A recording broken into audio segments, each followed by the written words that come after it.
Well, good evening, everyone. How's everybody doing? John, sorry for throwing your award across the room there, but as they say, it's not a party unless something breaks, so hopefully I broke it. Thank you, everybody. Thank you, John, and District Captain Vern Scott, who I've enjoyed working with very much the last 7 months I've been here. Glad you could find your way here, even being a retired Marine, but great job. And, just kidding. But it's wonderful to be here tonight amongst such a great group of people, and I've known a few of you, but not all of you, and I've had the opportunity to meet many of you tonight, so thank you for that. And gosh, you're like the youngest looking, most energetic division I've seen. I've been to a bunch of divisions, change of watches, I love them, and you all look fantastic, so that's great, it's awesome. One small complaint I have, and Jeff, you heard me say this last week, is you always have these change of watches during the NFL playoffs. What's up with that? So, did Seattle win? The last score I saw was like 18-8? Okay. What was the final score? Did anybody get it? Okay. Anybody got a score now with the Patriots game? All right, Charlie, at some point break out and get a score for us. But what a wonderful small road it is to see the interaction of the Platinum crew here with the Gold community. Just talking to John before, saw that he was active duty at the time when my father was retired Coast Guard captain. Was down in Miami on the Coast Guard Cutter Dauntless, the commanding officer of the Dauntless, during the Mariel boat lift back in the early 80s, and doing a lot of drug enforcement patrols back then, made a record number of drug busts, and as I understand it, you were there at the time also. Probably worked with my father, even though you may not have met. So that's really neat to see, and then of course I got Kevin Nash, who my wife and I went to the Coast Guard Academy with. Great to see you, Kevin. I didn't even know you're part of this auxiliary division, but that's fantastic. Class of 90, correct? And I was originally class of 88, so I might have been one of the cadre that hazed you, but then I got put back a year. But my wife, Kirsten, who's out of uniform, by the way, if you haven't noticed, she probably was one of your cadre too. And a great job on the cake cutting ceremony. You did that just like a champ. That was fantastic. Thanks for doing that. And Dottie, come on, the wisest of the group here. I can think of about all of us here that look more wise than you in terms of what we mean by wise. So you look fantastic. I'm going to get some beauty tips from you later. And who was the youngest person that was up there? Please stand up. What was your name again, sir? Seth. Thank you very much for joining. It's fantastic to have a group of young people join the auxiliary too. It's very refreshing, and had the opportunity also to talk to Ralph. Ralph, thank you. I know you've been around for about a year now, and really appreciate it. Thanks, guys. So just recognizing folks that have already been recognized, but Chief of Staff Jeff Stewart, great friend of mine I've got to know over the last 7 months. Jeff, it's easily 7 years. And of course, your better half, Sandra, who's a real guest of honor here today. Sandra, thank you for everything you've done. It's been fantastic working with you. We look forward to all the great things you're going to continue to do. Miss Alexander, standing in for Commander Fochko, thank you for being here today. Carol, nice meeting you. And District Captain Vern Scott, of course, who I really enjoyed his company seeing. Chief Warrant Officer Joe Edge, many of you know him. And Joe, thanks for all the great work you've done in helping out the auxiliary. And congrats on your new orders going to the Coast Guard Cutter Smilex. And thank you for bringing your beautiful wife tonight too, Liz. She told me she was coming, so. Yeah. As I mentioned, I also have two folks on my staff, Lieutenant Chris Ward. Chris, thanks for doing the ceremony earlier today, and then Charlie Collins. And these two guys, they're fantastic. They're two of the best lieutenants I have in my office. Probably the only two lieutenants, but the best lieutenants I have. But seriously, they're fantastic. When this was coming up, they actually asked me if they could come here. They sent me an email saying, hey, Captain, we'd really like to attend this. Can we make it? And so I used that as an opportunity to play a trick on them. And I sent them an email saying, yeah, that'd be great. Really glad you're interested in doing this, but I may not be able to make it, so it might be my deputy has to go. And to save on travel costs, I'm going to need the two of you to share a room with a deputy to save on costs. And one of you is going to have to share a bed with a deputy. You guys figure that one out. And Charlie got it right away. Charlie's a little bit more savvy that way, maybe. But Chris is a respectful one. Chris sends me back this very respectful email. Thank you very much, Captain, but we really have to make it, and we're willing to pay this out of our own pocket. So anyways, I wasn't going to make them pay for it out of their own pocket. But it goes to show they working their operations with you, predominantly probably on Lake Wylie, right? But they really wanted to be here, and they're willing to travel here on their own accord, 4 hours out here and get their own hotel room and everything else. And of course, we aren't going to make them do that, but guys, thanks for doing that. Thanks for being here today, and I think that's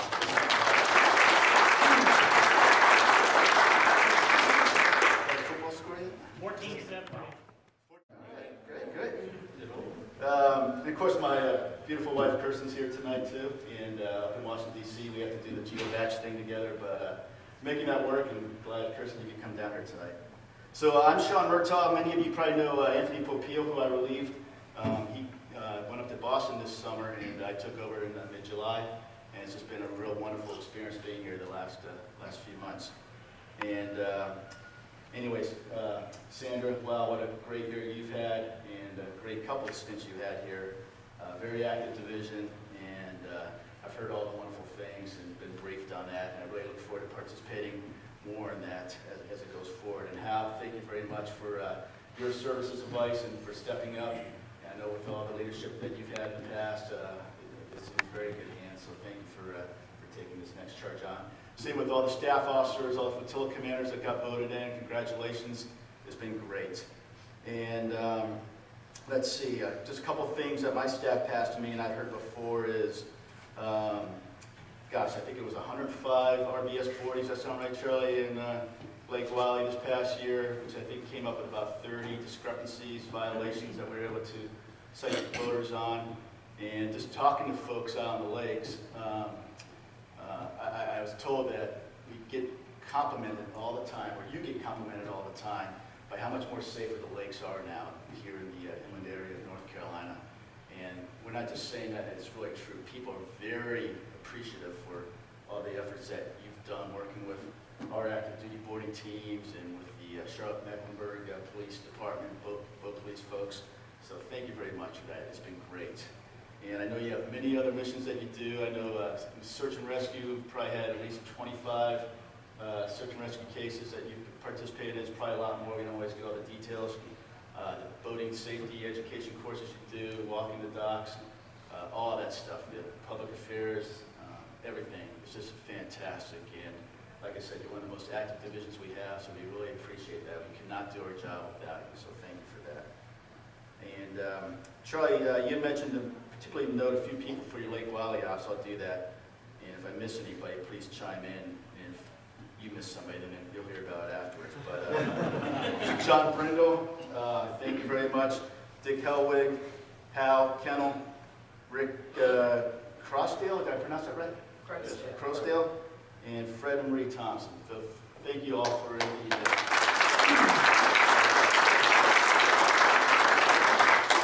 Oh, yeah, I missed one? Okay. And I'm sure there's many others, so if you got if I didn't mention your name, my apologies. And anyways, other things that take place, I know, is the watch standing on Lake Norman, Lake Wylie is very important, and the things you do there. And on that note, I would like to pause for a moment and recognize a special member of Division 26 that we heard just recently cross the bar, and that's Miss Jeanette Stewart. And I know there's 3 others that passed the bar also, but sir, very sorry for your loss. And same to all the family and friends here. I heard she's a very special lady, and I know it's a tough time, but we're all thinking about you. So thank you for her service and your service.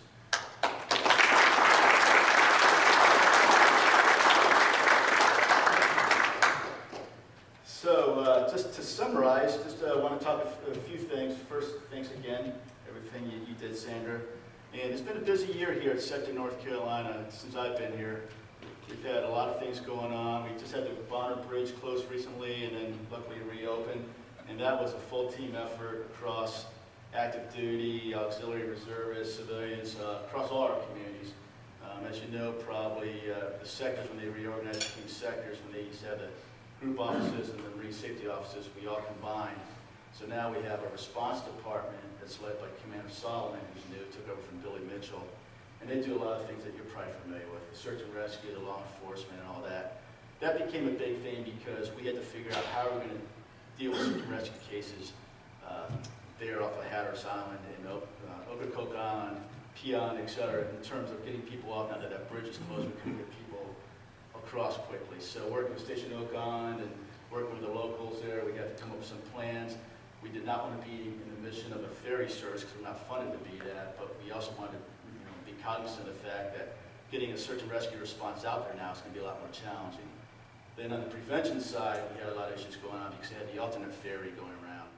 And the prevention, so that dealt with vessel inspections, waterways management, which Joe Edge is very familiar with, investigations on marine casualties and all that. And so we had to make sure that the ferry routes that they were proposing were safe and get people on and off the island, okay? And then of course the logistics side, we have a logistics department head who's Commander Kerry Trevi, and just dealing with that in terms of getting our logistics support to our folks down there. But it went really well, and luckily NCDOT was able to get the repairs effected quickly. Of course, that whole thing's still going on, as you all know. Speaking of ferries, we just had the case, which many of you might have seen just a few weeks ago with the motor vessel Adventure grounding, which is a Bald Head Island ferry. Ran aground pretty hard on a sandbank. Hurt about 21 people. Some people had to be life flighted out, and it was a very, very coordinated, well-run response that we did. Luckily, in part because we had Station Ogun, Coast Guard Cutter Bayberry, right there at Ogun nearby where this took place. But the young men and women there did a hell of a job getting those people off, triaging it, and making it a very safe operation. And then the salvage operation afterwards, we had to oversee and approve, and luckily we were able to get that vessel off. So a couple things that's been keeping me awake at night and everybody else, but it's been a lot of fun stuff. Partial government shutdown, as Vern mentioned, was a big challenge for us. And I was actually one of the first people, and I'm not trying to brag here, but I was one that raised a flag and said, how come the auxiliary cannot support us during partial government shutdown? They're volunteers. It sounds like the stupidest thing. We have a volunteer service that wants to help us out, and we can't do a lot of missions because of the partial government shutdown. Why can't we have our auxiliaries helping us out, doing the aux chef program, or manning our stations, or whatever? We understand there's some mission critical things you have to, codify to do, but let's get our auxiliary out there and help. And that was a decision much higher up than where I was at, and Carol can speak to this too, but we're all trying to make that known because we're trying to obviously show that auxiliary is needed right now. And I think what we did is we at least educate people higher above that that's one of those things you shouldn't be touching. That's a third way around. We need to find a way legally to say that we can do that. So hopefully there won't be another partial government shutdown again anytime soon. You never know. We're still under a continuing resolution that ends on January 15th, so it's just a few days away. The last intel I heard from my previous office is that we're probably going to have to do another short-term CR, but at least we'll still have funding for it. It won't be a total shutdown. And then hopefully we'll have a budget passed after that. But I will say from my budget days, I was whispering to Sandra as we were talking about my assignment history there, how I was in the budget office. I said, well, you can blame me for all the problems now because I was in that office. But and Jeff, I think you probably heard me talk about this at the D-Train. When I was there at headquarters, my staff always set me up for failure. That one day, I still vividly remember, but I had to go brief the Vice Commandant and talk about, sir, actually it was ma'am, it was Vice Admiral Bryce O'Hare at the time, had to talk about how we were going to make some budget cuts with that budget environment we were in. And my staff said, well, we also need to probably look at cutting the POMS funding, the orders funding for the auxiliary, the SAMA funding for maintenance, everything else, because we have to do it across the board. I was like, yeah, okay, I guess that makes sense. So we kind of did like a straight line thing and proposed in front of the Vice Commandant to cut auxiliary funding. Not a lot, but just a little bit. Well, I didn't hear the end of that one that day. The Vice Commandant just chewed my ass and really got on me and said, nope, we are not touching auxiliary funding no matter what else happens. We are keeping this intact. And she was very adamant about that. And then Vice Admiral Courier, after her, basically told me the same thing. And I got it, and it makes sense. And it goes back to the argument of we don't want to cut funding for the great men and women out there, that are doing the volunteer service for us. So with that, I think the other thing that was really meant a lot to me and made me really think about the auxiliary was the ceremony we did. We did a burial at sea for Mr. Bobby Swindell. Some of you might know we did a lot of time with the Coast Guard Auxiliary. Did that up at Fort Macon. Vern was that a few months ago. And a very touching tribute to a man who spent a lot of years with the Coast Guard, both active duty and then even more with the auxiliary. And one of the things we did, in its recognition of all of you, is We have a Coast Guard person of the quarter ceremony that we do, enlisted person of the quarter ceremony, and we've renamed that the Bobby Swindell enlisted person of the quarter ceremony. We're putting together a plaque, and so that first person that's going to get it is going to hear the great legacy of Bobby Swindell and the Coast Guard Auxiliary, and what they do for us.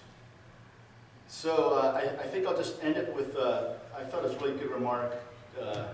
Some of you here might have heard Admiral Paul Thomas talk at the D-Train. I know Jeff and Sandra, you were there.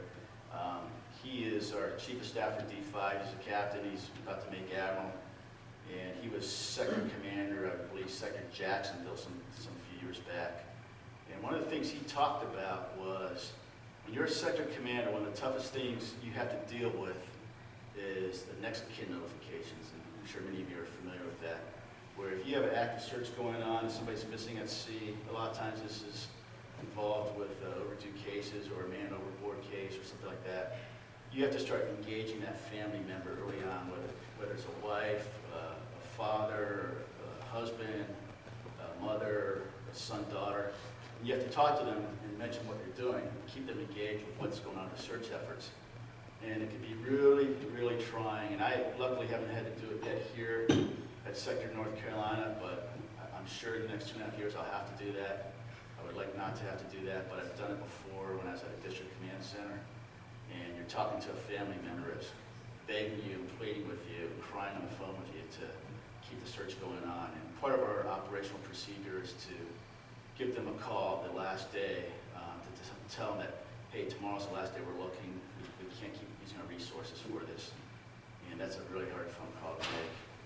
But then on the flip side of that, where you do find that missing person, and there's nothing better than when you get to tell a family member, hey, we found your husband. He's over here. We got him. He's safe. Come to this pier. We're going to bring him in right now.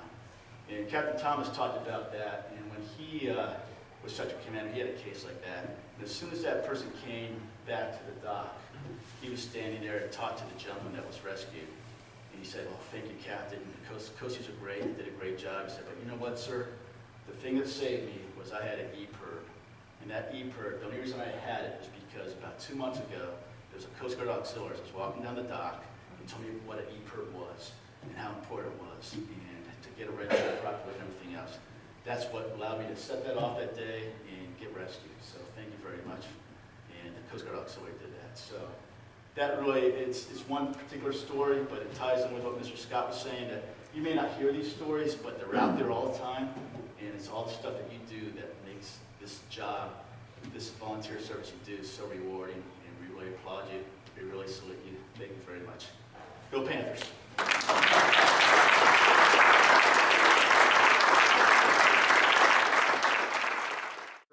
And Mr. Hal Kittle, and myself, thank you for coming to this most important event, and thank all of you and your families for your devotion and the time you spend with the Coast Guard Auxiliary. This concludes our change of watch for Division 26.